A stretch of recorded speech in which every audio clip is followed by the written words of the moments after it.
बड़ी खबर आ रही है अमेरिका के मध्यस्थता से इजराइल हिज्ब में सीज फायर की खबर आ रही है, यानी कि हिजबुल्लाह के साथ इजराइल ने सीज फायर किया। लेकिन अब ताजा अपडेट यह भी है कि हिजबुल्लाह पर इजराइल ने अभी अभी बड़ा अटैक कर दिया है। अमेरिका की नाराजगी के बाद भी हिजबुल्लाह पर बड़ा हमला किया है ईरान ने, और इसके बाद माफ कीजिएगा इजराइल ने, और इसके बाद ईरान ने होर्मुज स्ट्रेट को फिर से बंद कर दिया। यह जानकारी मिल रही है। हालांकि ट्रंप के सलाहकार ने सीज फायर का दावा किया, लेबनान पर हमले नहीं करेगा इजराइल, यह अमेरिका का दावा था। स्विट्जरलैंड वार्ता से पहले सीज फायर पर सहमति बनी थी, लेकिन लेटेस्ट अपडेट यह है कि होर्मुज पर ब्लॉकेड लगा दिया है ईरान ने, और इजराइल ने लेबनान पर बड़ा हमला कर दिया जिसमें 14 लोगों की जान चली गई है। तो क्या वाकई लेबनान में मिसाइलों का शोर थम गया है? क्या वाकई इजराइल हिजबुल्लाह में सीज फायर हो गया है? लेकिन इस शांति के पीछे जो कूटनीतिक थ्रिलर है वो किसी हॉलीवुड फिल्म की स्क्रिप्ट को भी मात देते हैं।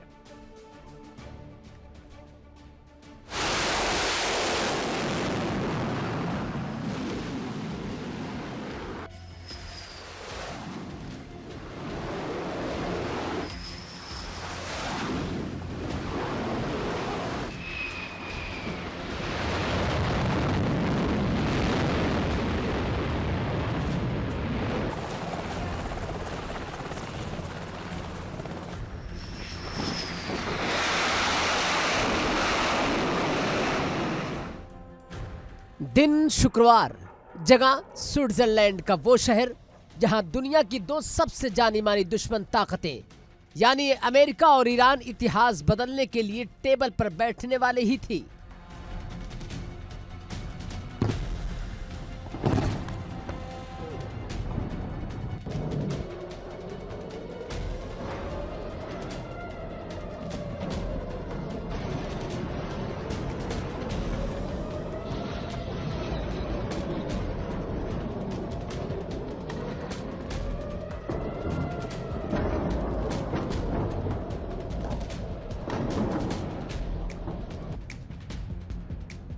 लेकिन बातचीत शुरू होती उससे ठीक पहले खबर आई कि इजरायली फाइटर जेट्स ने दक्षिणी और पूर्वी लेबनान को कब्रिस्तान बनाने की ठान ली है।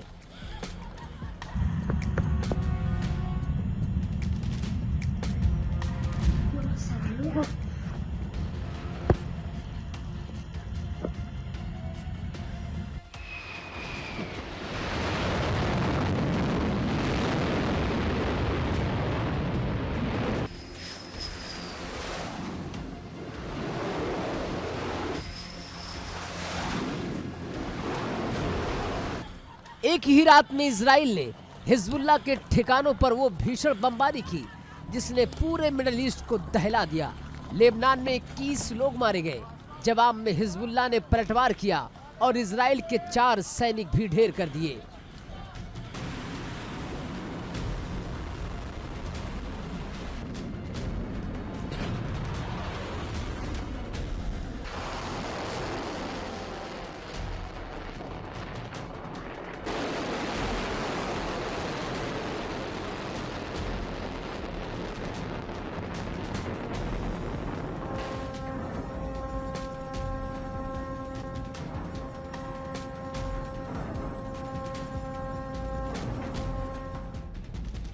इस हमले ने स्विट्जरलैंड में बैठे ईरानी कूटनीतिज्ञों का खून खौला दिया।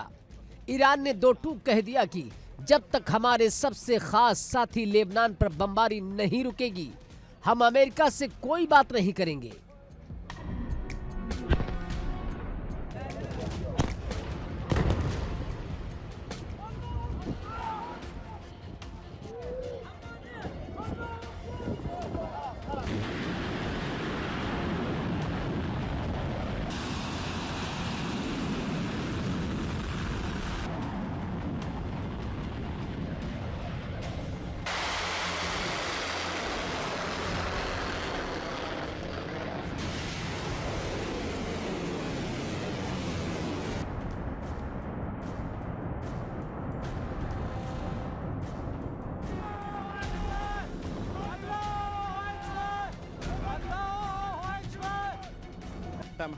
ईरानी प्रतिनिधिमंडल ने सूटकेस पैक कर लिए। डील फंस चुकी थी। 3 महीने की मेहनत पानी में मिलने वाली थी। हालात इतने नाजुक हो गए कि अमेरिकी उपराष्ट्रपति जेडी वेंस को भी अपनी स्विट्जरलैंड की यात्रा को आनन फानन में टालना पड़ा।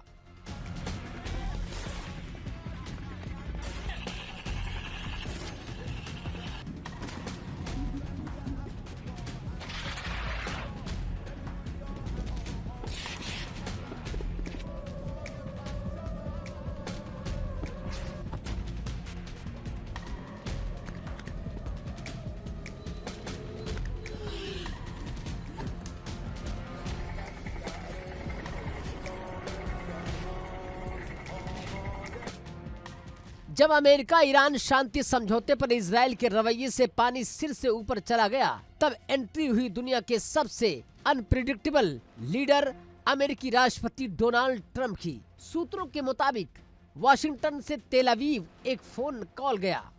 डोनाल्ड ट्रंप नेतन्याहू पर इस कदर बिफरे जिसकी कल्पना नेतन्याहू ने भी नहीं की होगी। ट्रंप ने सीधे शब्दों में नेतन्याहू को एहसान गिनाना शुरू कर दिया।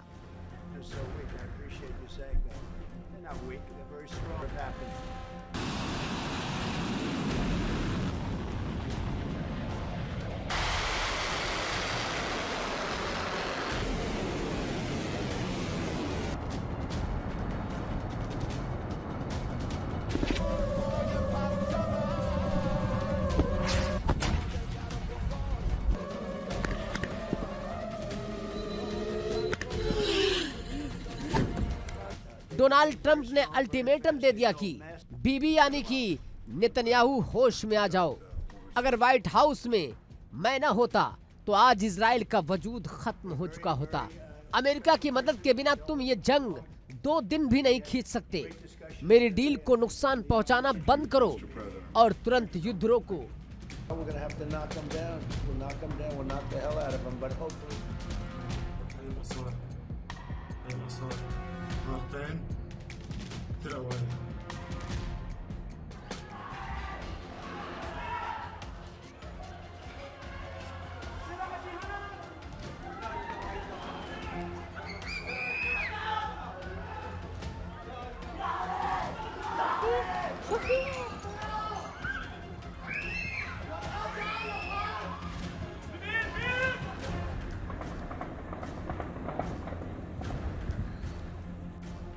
सिर्फ ट्रंप ही नहीं, जेडी वेंस से भी नेतन्याहू पर जमकर बरसे। अमेरिका का साफ संदेश था, हमें ईरान के साथ न्यूक्लियर और रीजनल डील हर हाल में चाहिए। अगर इजराइल इस शांति के बीच में आया तो अमेरिका अपनी सैन्य और आर्थिक मदद पर कड़ा फैसला ले सकता है। इस दबाव ने नेतन्याहू के पैर उखाड़ दिए।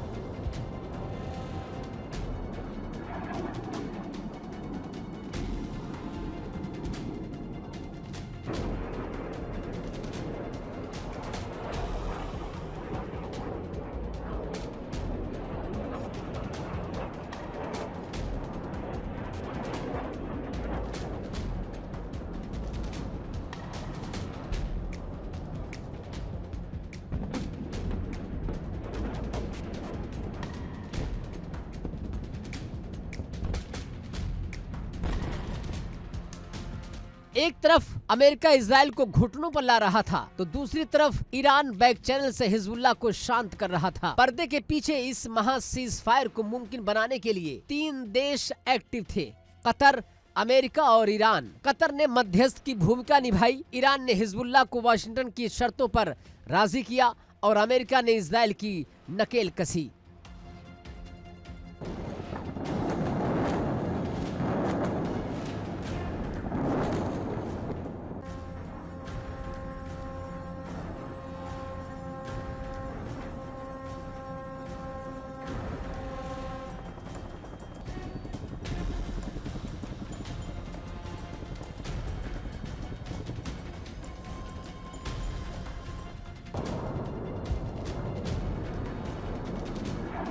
रिपोर्ट्स के मुताबिक इस त्रिकोणीय दबाव के बाद आखिरकार शुक्रवार को इजराइल और हिजबुल्लाह युद्ध विराम को फिर से लागू करने पर सहमत हो गए। हालांकि दोनों ने अभी तक दुनिया के सामने कोई आधिकारिक बयान जारी नहीं किया, क्योंकि दोनों ही अपनी जनता के सामने कमजोर नहीं दिखना चाहते।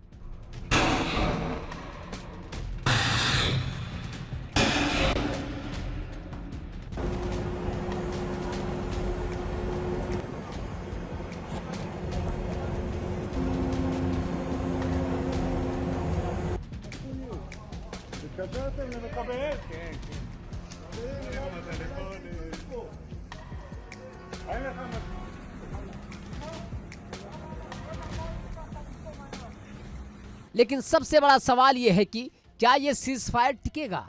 क्या लेबनान के आसमान से मौत के बादलों की विदाई हमेशा के लिए खत्म होने वाली है, या फिर से एक छोटा सा टी ब्रेक है? शक इसलिए गहरा रहा है क्योंकि आज भी इजराइल की कैबिनेट से आवाजें आ रही हैं कि लेबनान को जलाकर राख कर दो। इजराइल के कट्टरपंथी मंत्री नेतन्याहू पर सीजफायर तोड़ने का दबाव बना रहे हैं। दूसरी तरफ हिजबुल्लाह भी अपने घावों को भरने और दोबारा रीग्रुप होने के लिए इस समय का इस्तेमाल कर रहा है। जंग भले ही रुक गई हो, लेकिन बारूद की गंध अभी भी हवा में मौजूद है।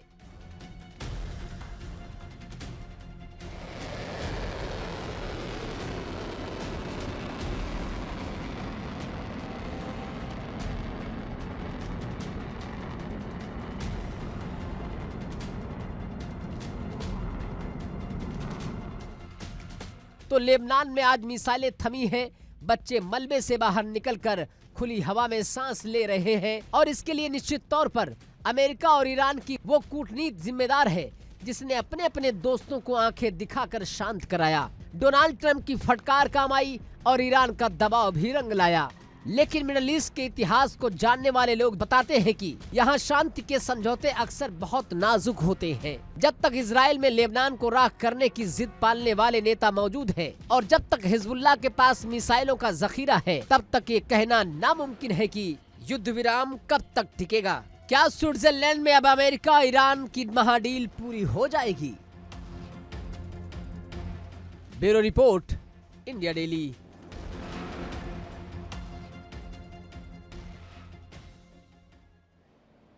देखिए इंडिया डेली 24/7 अब आपकी स्मार्ट टीवी पर। इंडिया डेली मौजूद है सभी डिजिटल प्लेटफॉर्म पर लाइव और लगातार। इंडिया डेली 24/7 हर दिन राष्ट्र को समर्पित।